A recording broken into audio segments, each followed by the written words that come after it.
Miller and Semler understood how to make a chase feel visceral. Unlike chase scenes in a city where the speed is signified by buildings speeding by the shot, Broken Hill had none of that. There is only the sky and the road. Having known Dean Semler from his previous work as a cinematographer of a steam train documentary, which looks incredible by the way, the two composed a lot of shots with wide lenses to better show the geography of each scene, changed the frame rate from the typical 24 frames per second to 22 to give it a more frantic feel, and shot a lot of it from low angles to express the immense speeds of these vehicles with the speed of the road. Having shot so low also makes these moments look even more dangerous than it already was. Shots from above focused more on the ground than it did the sky. Shots in the cab and medium and close-ups with actors were actually shot with a wobbling camera, with wind machines while the vehicles were stationary. By always having the car be in motion with the rest of the actual chases, they achieve an extremely strong sense of kineticism. It was generally shot in order, which is atypical for filmmaking, but it helped George Miller and the team keep good track of continuity. This was done before there was video playback and dailies. You can't watch what you've just shot like you can today. You film the shot and you wait for it to be developed and pray for the best. According to Dean Semler, right before the filming of the final chase, there was a mailman who drove past the PAs who were blocking off traffic. But dedicated to his work with unwavering resolve to ensure that mail reached the folks of Broken Hill, nothing and no one was able to stop him. "The mail must go through," he announced. What a legend. Papagallo, the leader of the Northern Tribe, splits off to take the heat off of the tanker that the antagonists assume the gasoline is in. He'll come back later. The tanker itself is fortified by the mechanic, who is very well glammed up and passionately persuaded the tribe to take part on the front lines with the tanker he worked so hard to repair, and also Warrior Woman, who is a badass crossbow user inspired by the Valkyries of Norse mythology that went to inspire other amazing female characters in future films in the franchise. Zeta is also there and resents Max for the death of his friend Nathan earlier in the film. The three of them would make excellent partners working at a bar. Anyone fancy a Molotov cocktail? Finally unchained and unhinged, Wes goes on a rampage of revenge as he jumps from car to car, throwing a grappling hook which rips out the tanker's signature earth cab door. Another thing that gets grapple hooked is Zeta's leg, which actually destroys an entire buggy before he falls off and gets set on fire. If there's a lesson to be learned here, it's to never skip leg day, and also to stay safe from fires. Just like how the same tricks don't work on the good guys, the same logic applies for the bad guys. Readying another Molotov cocktail, the mechanic is shot by Bear Claw Mohawk, who was played by stunt performer Guy Norris. Remember his name. This sets off a chain reaction for the beginning of the end for our beloved tribe members. Double W gets a W on Bear Claw, but is unfortunately countered by Wes's dart gun, which causes her to slowly and painfully bleed out. The mechanic tries his best to pull her back up, but their lives are cut short as they get pulled down and run over by the red XA coupe. Upon witnessing the losses behind the truck, Max takes matters into his own hands and provides a shotgun blast to the face. This causes the coupe to swerve out of control, which wipes out a buggy. During this horrifying miscalculation from George Miller himself for making the obstacles move slightly and having some dust blown up to preserve more continuity, stunt performer Guy Norris lost control after unexpectedly somersaulting across the screen after traveling way faster than he should have been.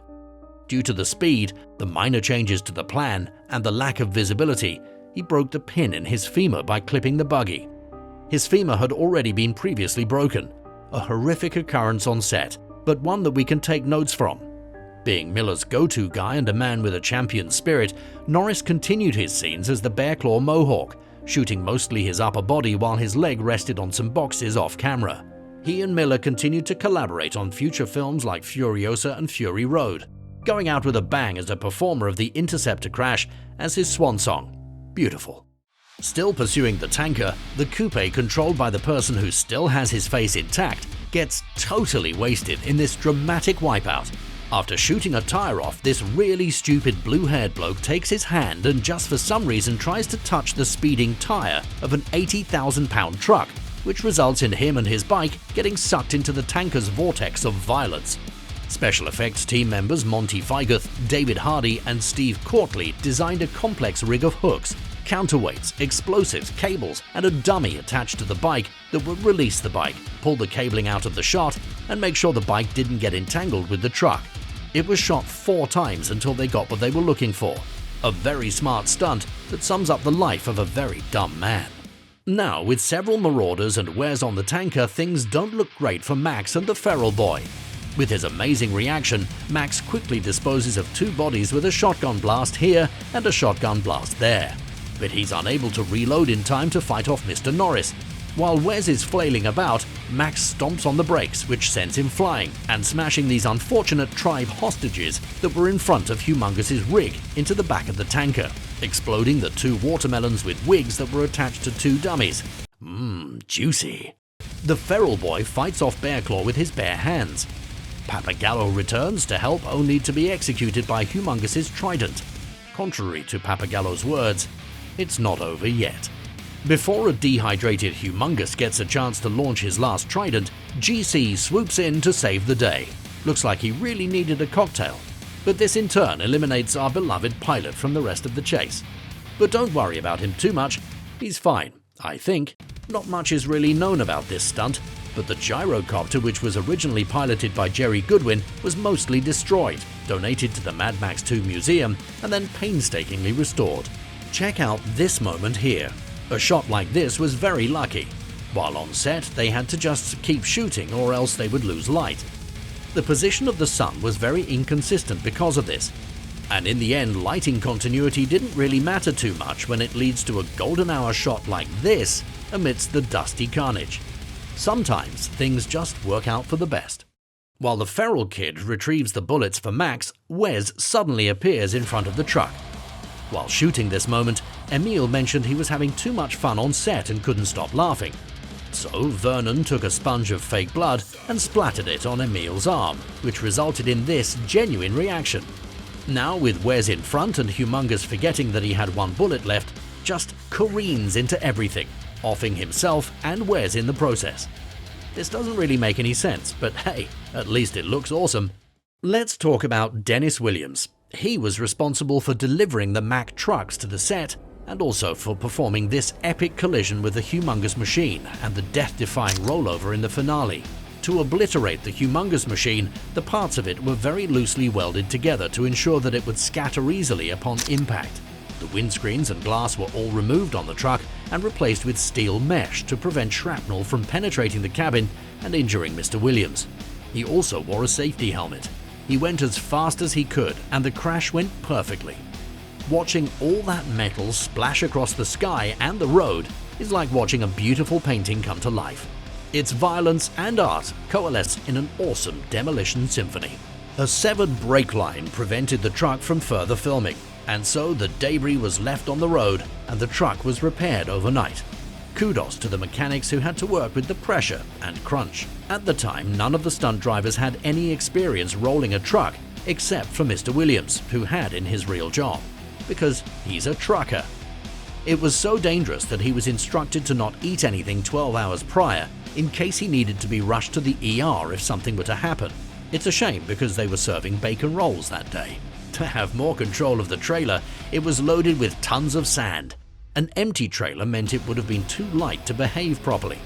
To minimize the risk of the mount breaking, a steel framework was put behind the cabin, which you can see in this photo.